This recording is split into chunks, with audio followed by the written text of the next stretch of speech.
Marsha Warfield is best known for playing the no-nonsense bailiff on the classic sitcom Night Court. Yeah, and for the next few days, she's performing at Zanies, and she's here with us right now to chat all about it. Good morning. Good morning. Thanks for coming in. So you're in Vegas now, but you're visiting Chicago for a little bit, and you actually grew up here, right? Yes, I was born and raised here on the South Side, all over the South Side. I call it mine. And I left here in 1974, about 20 years before you were born, at least. Oh, thank you. Let me tell you why I get so excited when you come. Because you have what we like to call swag. Oh, well. You got this Look style at this about outfit. you. But it's not just Cute shoes. Obviously your fashion style. Hello.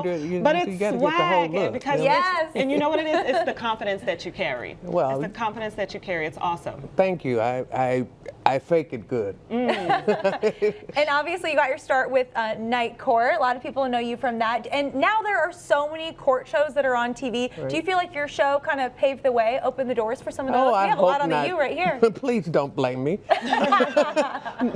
No, I mean, Night Court was a very unique kind of show, and I was fortunate enough to walk in and kind of, unfortunate times, but it turned out well for me, and I'm very grateful that the producer was from Chicago and happened to know my work from stand-up, and it just all came together. I love it. So you're different in person than the character Roz that we see, and as well as the character that you play in your stand-up.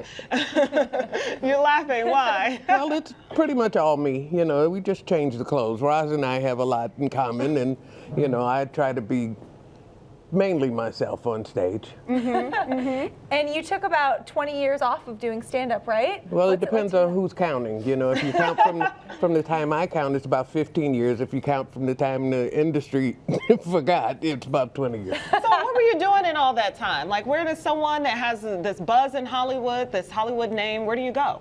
I went home. I was at home. I was just, messing with people on Facebook. What does that mean? Yeah, well, because that's what you do. Facebook is the 21st century version of sitting in the window yelling at people.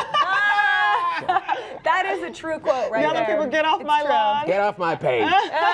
And do you like to jump into those arguments? Oh, I start them. Oh, you start them? The instigator. So you're the reason why the decline happened. Everybody should follow me because I start stuff all the time. Oh, and I've solved all the world's problems at least twice. You're just not paying attention. So is it like politics? What are your favorite subjects to kind of mess with people on? Everything, yeah. I just go through the news and see what people are saying and then rant about it.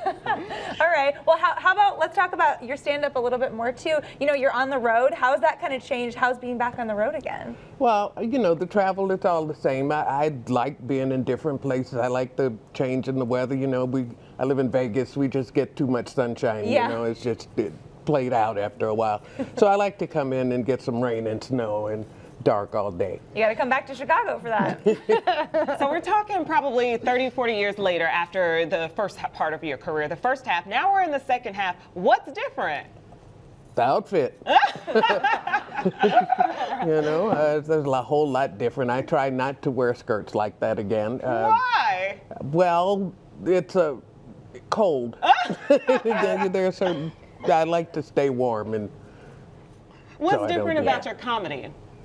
Oh, I'm a whole different person. That was a very young, naive woman who was gender confused and whatnot. Now I'm a little seasoned. I'm out. I'm gay. I'm politically more aware. I'm not any more astute. I'm just a little more aware. And so it's a whole different person. I have a different outlook about life. And, now I'm granny age. So yeah, we're so glad to have you back. It's a confidence that I think only comes with just experience, and it's just oozing off of you. Well, thank you. I think the world needs, especially this country right now, we need grandmothering. And so I will volunteer to be America's national grandmother. America's grandmother. I love it. Thank you so much. We certainly appreciate it. Make sure you catch Marsha Warfield at Zanies in Old Town tonight. And tomorrow she's in Rosemont on Saturday for 2 shows. Zanies.com, that's where you can find all the ticket information and some good laughs.